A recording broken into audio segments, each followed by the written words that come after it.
Hello, you angry people, and I am back with another Payday Heist. But an interesting topic that's been lingering me for a few days now, and just thinking. Games have gotten easier. Yes, I've known now for years that games have been getting easier, and I've been noticing they've been getting easier. But how easier? That's what I've been thinking the past 3 or so days. Now, if we ever heard of Review Tech USA, he brought this upon me. People, Nintendo has got people, I don't know if kids specifically, but they got people to play Super Mario Brothers. One, they couldn't beat the first level. When I heard that, I was amazed. Then I looked. What makes games so easy today? And probably... Oh, shit, not again. Hold on. I'm not gonna reset the recording. It wasn't that bad. Behind the scenes also how I do this all the time. I'm recording on an iPod, as you should know if you've been watching. But...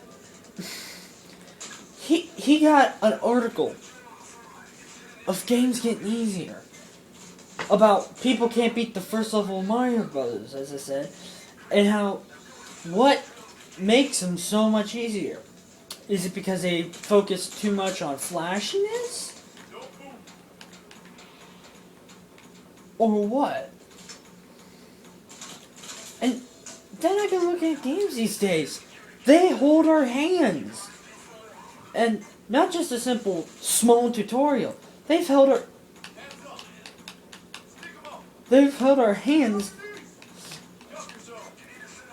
for God knows how long throughout the whole game. Halfway, almost all the way, most games.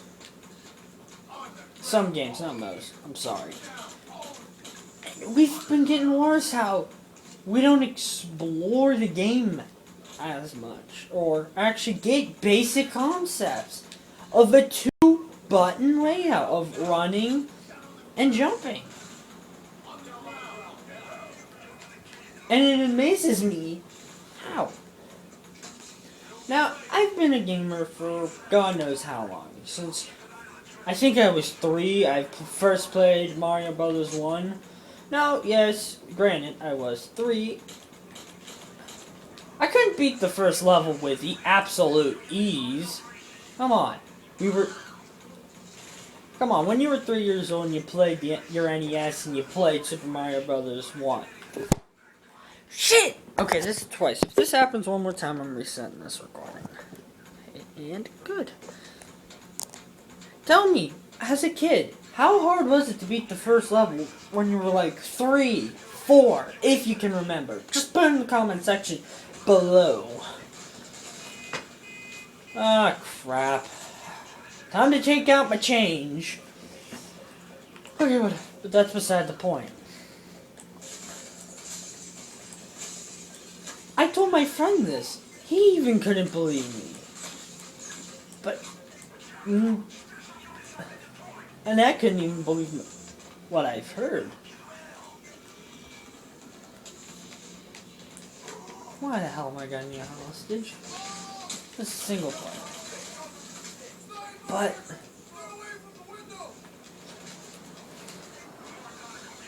I remember playing it when I was 3. I could make it to World 4-4 and then get my NS speed at the castle. The end.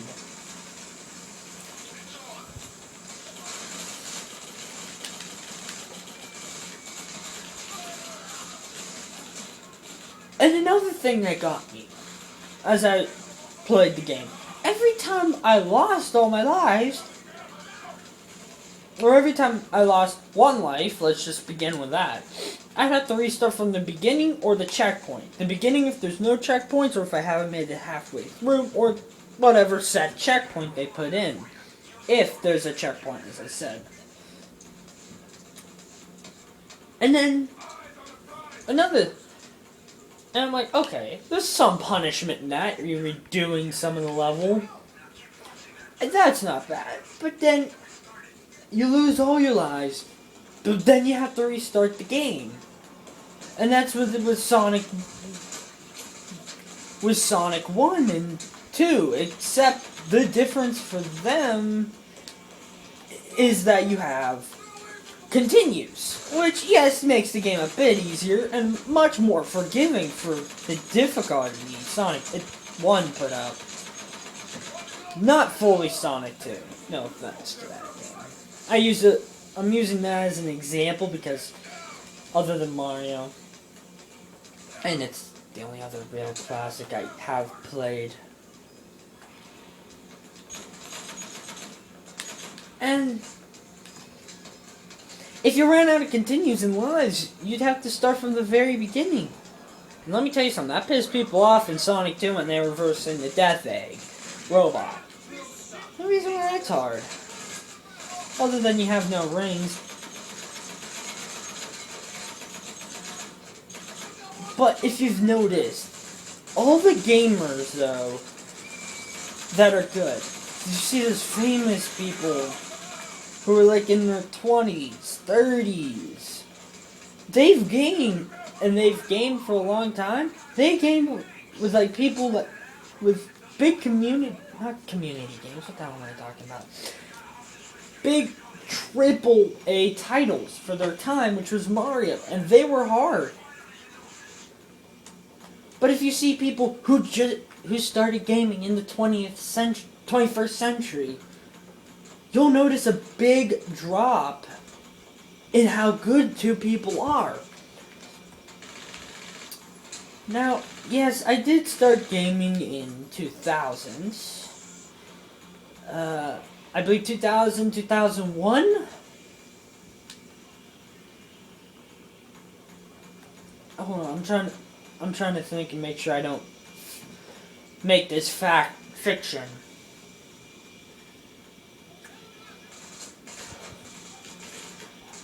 But I played my dad's NES, which I love. But I have to say this. When I played the games like Mario, Legend of Zelda Ocarina of Time, Final Fantasy 2, 5, just starting Chrono Trigger, but I'm not 100% sure how hard that is. Because I haven't gotten as far as the past the first enemy, because I'm stupid. I make mistakes too in video games. You know that.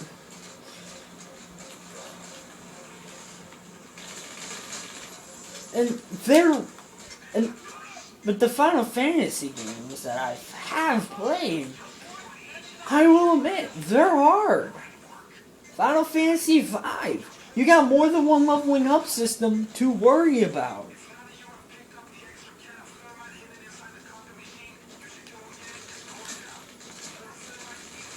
And that's another thing I like with the hard game.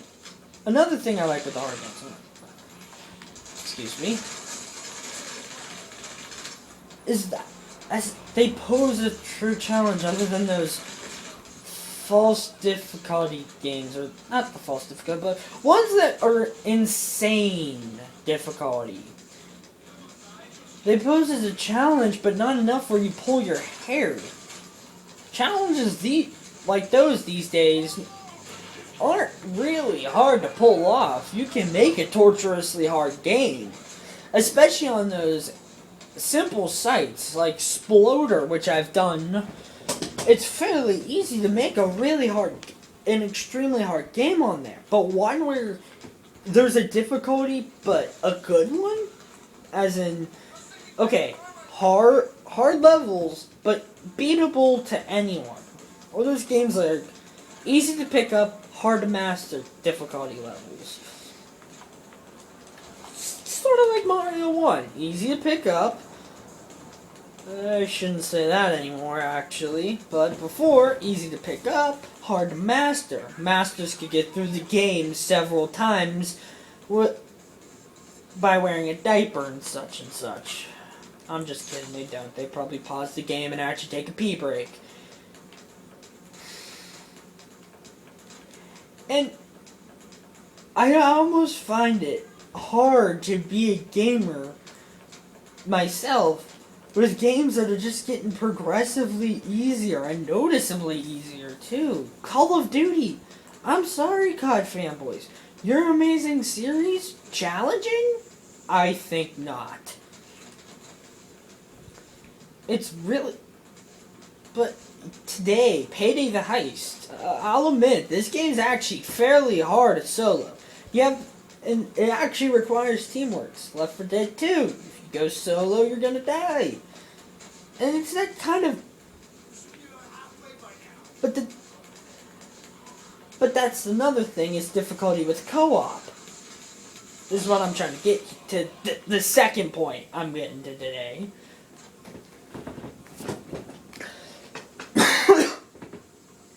It's difficulty with, as I said, co-op. Like, you gotta also, can't rely on yourself, but your friends. I've noticed some of the co-op games, you don't even need cooperation.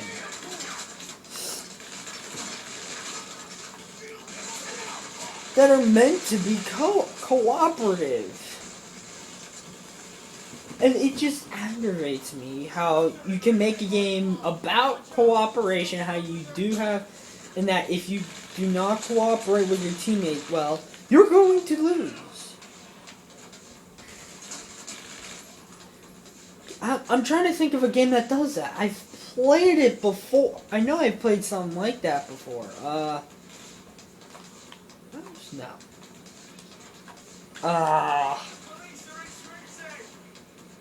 Oh my god, I again, as I said, I played it. Counter-Strike Source, a game meant to be with teammates, but I see people run out by themselves, and they do extremely well.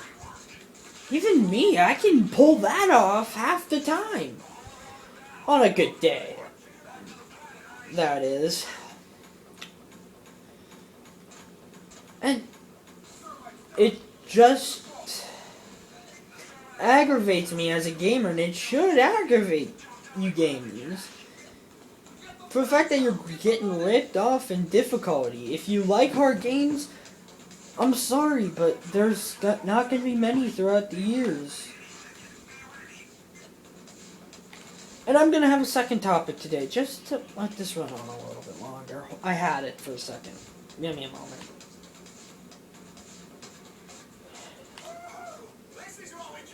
Hold on. Give me a minute. I had it. As I was talking, I thought of the topic, and I'm forgetting it. Cooperative communities? No. Well, whatever. If I can't find a topic, you can at least enjoy this gameplay. Signed and approved by Overkill. People who brought to you Payday the Heist. And me, hopefully, gonna get Payday 2. One day. I can't believe I haven't gotten this game.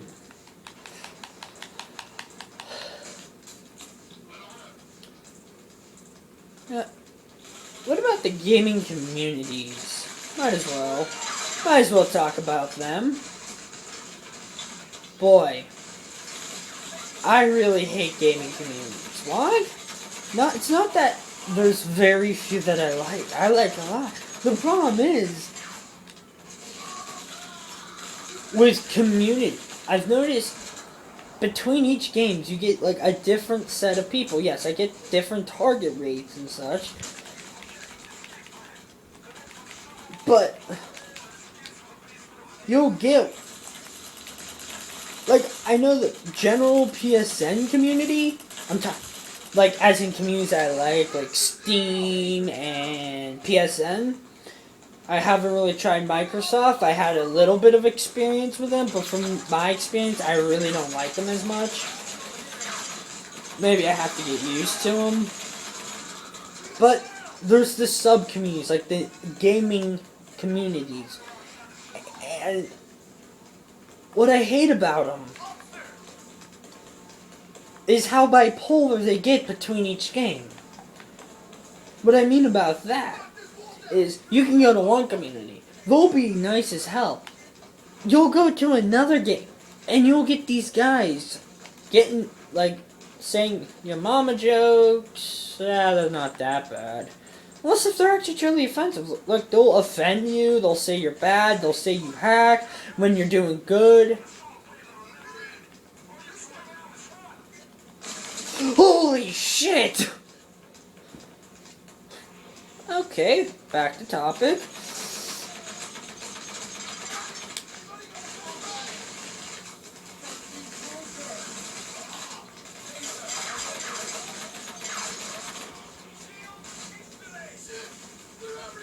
And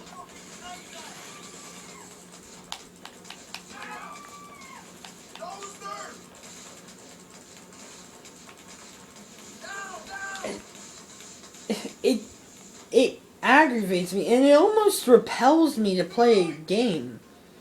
A game like, oh shit. Yeah, that's an actual game now. You didn't hear? I'm gonna lose at the very freaking end because of this bastard.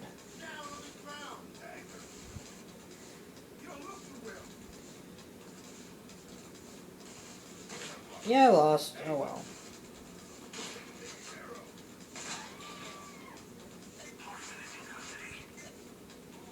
No, I might make it. But it's quite literally a drawback. Because, as I said, games like CSS, where I go into the communities and they're just awful to be with. I get that there's bad people on the internet, obviously. Come on, do the program. Raging Karma, blah blah blah. I'm with that program. I get that there are that there are people that we really just want to kick him in the balls. I have that feeling all the time.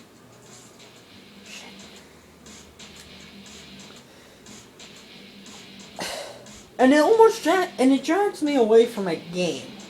As in, again, CSS. I like the game. I like the combat. The problem is the community.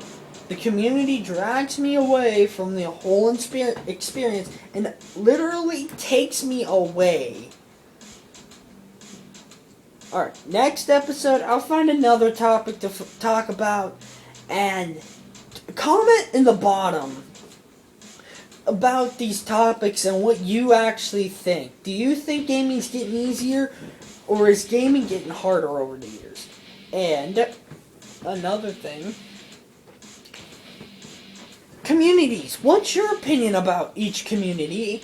And tell me, what community do you favorite and you hate? And do communities actually drag you away from experience? I'm the Lord of the Angry People, and I'm signing off.